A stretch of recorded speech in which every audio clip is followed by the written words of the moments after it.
જય ભોલેનાથ સીતારામ.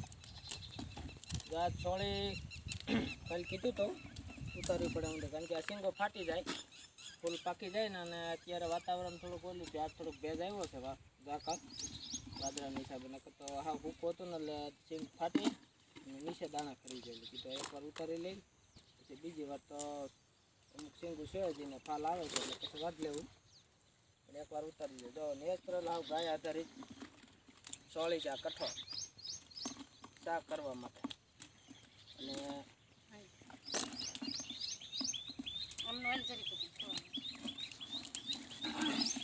હવે મોસમ ધીમે ધીમે ચાલુ થઈ ગઈ. એક આ ઉતારી એટલી જો અત્યારમાં ઝાકળમાં.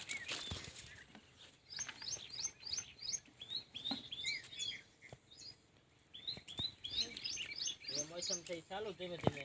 હવે પહેલાં પૈકી સોળી, પછી આગળ થોડાક મગઈ વાટવા તો હે, કારણ કે મગઈ થોડા કેરા પાકી જશે, નકર એ સિંગું ફાટી જાય.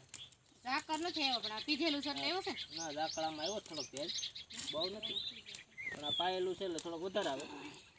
એટલે આમાં દાણા નીચે ખરેખ હોતે, તડકો પડે ને એટલે સિંગ મળે ફાટવા. એટલે આવું બધું છે. હવે મોસમ એકધારી ચાલુ થાય, નવરા ન થયા તા વાયની મોસમ આંબી ગઈ. હજી શિયાળો નવરા ન થયા, શેડાનું કામ પૂરું નથી થયું. બે માણસો કીધા તો એક આવ્યા, બે મૂલી કીધા હતા એક આવ્યા. આમાં કઈ કામ પૂરું થતો નથી, આમને કરતા રહ્યો તો હમણાં વાવણી આંબી જાય. બે દી આવું કામ થાય તો એક દી સેવડી આવે. હવે બે દી આવું છૂટક કામ કરી તો એક સેવડી કાપવાનું આવી જાય. બપોર થયા આખો દી લાગે. 5-7 દી આમને કરતા રહ્યું તો હમણાં ગણેશ હોય આવીને ઊભી જાય. માંડવી વાવશું પડામાં, નર્મદાનું પાણી. જો આપણે આંબામાં પાણી ચાલુ કરી દીધું છે. કીધું પાઈ દે, કારણ કે આ ફળ હોય ને એટલે એને 2-4 દી પાણી જોઈ, કારણ કે લાલ જમીન નીચે છે એટલે પાણીનો ભેજ ઓછો રહે, અને કરાળ જમીન હોય તો થોડોક વધારે રહે. એટલે આમાં કરાળ જમીનમાં ઓછું પાણી જોઈ, કારણ કે આ ફળ થતા હોય આવડા જોવો, એટલે એને પાણી તો જોતા જ હોય. કારણ કે હજી આ પાકવાની વાર છે. પાકવાનું હજી આ રીતનું ડીટ બેસી જાય ને અંદર ડીટીયું, તે પછી પાક પડે. હજી દાણો નથી પડ્યો જોઈએ એવો, પણ રોડની આસપાસ કેરી પાકે. એ એક રોડનો તડકો ખાય 4-5 દી, તે પછી આને ઉતારવાની હોય. એટલે વણ આંબેરાણી બહુ ઓછું છે, નકર તો ઘણી કેરી આવે. પણ બહુ ઓછા જ આંબા આવ્યા છે, બહુ એટલે બહુ. અમુકને તો હસોડા બિચારાને કાંઈ આવ્યું જ નથી, એમને કોરા કોરા છે. આપણે તો ગાય આધારિત બધી આ વસ્તુ પીતા હોય, એટલે બધા ઝાડવા હવે એમને કોરા તો નથી જ રહ્યા. 2, 5, 10 નંગ, 20 નંગ, 50 નંગ એ રીતે તો કેરી આવી જ છે. હાવ કોરા ઝાડવા નથી. અમુકને બિચારાને બધાને હાવ બગીચા છે ને હાવ કોરા ઝાડવા છે. હાવ કોઈ વસ્તુ એમાં કાંઈ નથી આવી. એટલે આપણે એટલી તો કેરી છે જ. જુઓ, ઘર પૂરતું તો થાય જ, લેવા તો નહીં જ જવું પડે. અને એમાં હજી આ કોક ખરે જવો, અમુક ખરે, બધી ન ખરે, પણ કોક હવે ઓછી ખરે. પેલા નાની હોય તે બહુ ખરે ખાખડી, હવે ન ખરે. 2 વર્ષ પછી જોરદાર થઈ જાય. આ બધા ઝાડવા મોટા થઈ જાય. બધા વાવેલા જ છે. જુઓ, બધા આંબા છે. જો હવે સોળી ઉતરી ગઈ કમ્પ્લીટ. જો એટલી થઈ, હજી છે આમાં જોઈ લો.